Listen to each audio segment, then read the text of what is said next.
नमस्कार सबैजनामा।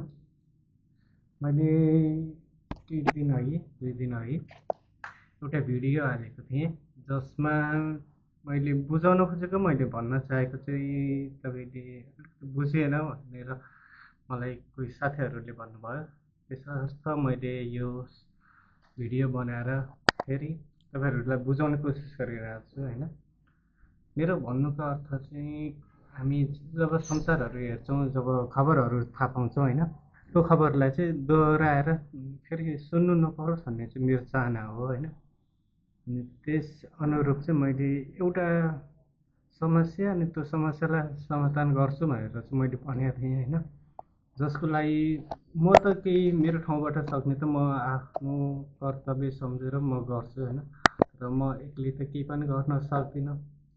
त्यहीमाथि मेरो ठाउँको प्रब्लम हो त म मान्छेहरूलाई जसरी भयो नि म आफ्नो ठाउँमा आफ्नो लाइनमा लिएर आउँथेँ होइन। तर आफूलाई परको ठाउँमा र यस्तो संसारहरू आइराख्दाखेरि चाहिँ त्यो ठाउँमा पुगेर या त्यस ठाउँमा केही गर्छु भन्ने मान्छेहरूलाई चाहिँ यसरी काम गर्नुभयो भने चाहिँ तपाईँहरूलाई समस्या समाधान गर्न सक्नुहुन्छ है भनेर मैले भन्न खोजिरहेको हो।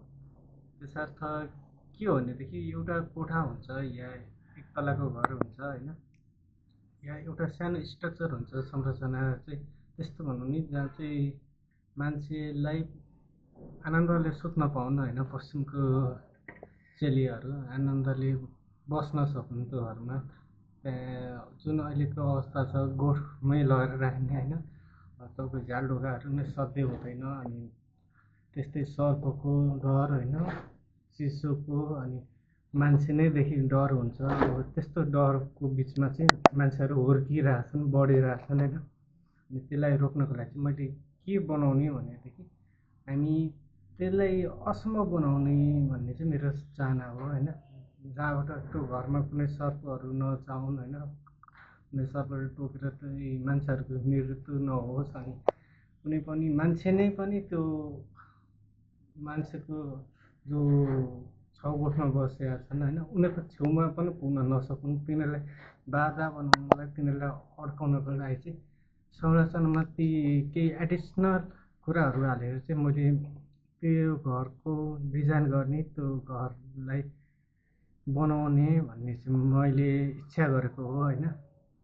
जसको लागि चाहिँ मैले यस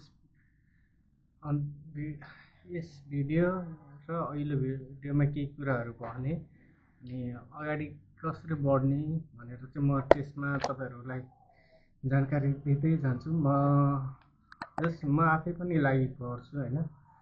अनि मेरो नि आफ्नै पर्सनल लाइफ छ, मेरो नि आफ्नो ठाउँमा आफै उभिनु पर्ने छ होइन। अनि म आफू उभिँदा पनि म अर्कोलाई पनि केही सेफ जोनमा चाहिँ ट्रान्सफर गर्दै गर्छु।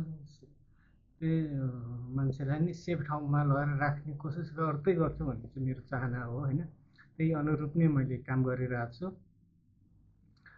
अब ढिला नगरिकन समय निकालेर 1 देखि 2 महिनाभित्र म त्यो स्ट्रक्चरको बारेमा म तपाईँहरूलाई जानकारी दिन्छु, जसले गर्दा म आफै त्यहाँ स्वयं उपस्थित हुन नपाए पनि होइन, मलाई सुनेर मलाई बुझेर होइन, त्यस ठाउँमा चाहिँ म नपुगिकन या नेपाल सरकार या कुनै संसारको कुनै कुनाबाट सहयोग नआउँदाखेरि पनि उहाँहरूलाई यति गऱ्यो भने चाहिँ मैले के गर्न सक्छु है, मेरो आफ्नो फ्यामिली सेभ गर्न सक्छु है भन्ने चाहिँ होस् भनेर मैले यो भिडियो बनाएको हो। अनि म तपाईँहरूको प्रतिक्रिया अनुसारै चल्दै जान्छु र तपाईँहरूले के कसरी रेस्पोन्स दिनुहुन्छ होइन, कतिको आवश्यक छ छैन। जस्ट मैले 2081 असारको न्युज पढेको हो होइन, सर्पको टोकाइदेखि अनि ऊहरू धेरै भयानक समाचारहरू पढेँ सुनेँ होइन, देखेँ। अनि जस अबको आउने दिनमा त्यस्तो नहुन् भनेर चाहिँ मैले यसरी तपाईँहरूमा आफ्नै आवाज गुन्जाएर होइन, तपाईँको कानमा मैले के गर्दैछु भनेर योजना सुनाइरहेको छु। अनि म तपाईँलाई अपूर्ण बनाएर चाहिँ छोड्दिनँ। कहीँबाट सहयोग भएको खण्डमा या नभएको खण्डमा पनि म तपाईँलाई म यस्तो भयो भने चाहिँ त्यहाँभित्र चाहिँ लाइफ सेफ हुन्छ है धेरै हदसम्म भनेर म तपाईँलाई त्यस जानकारी दिन चाहन्छु र दिनेछु भनेर चाहिँ मैले यो भनेको हो। अब कतिजना आफा बुद्धि अनुसारको नमस्कार होइन सबैलाई। अब कसले कसरी लिनुहुन्छ को कसरी लिनुहुन्छ उहाँहरूको आफ्नो बुद्धिको क्षमता अनुसार हो भनेर म भन्न चाहन्छु। अनि म यसमा कुनै पनि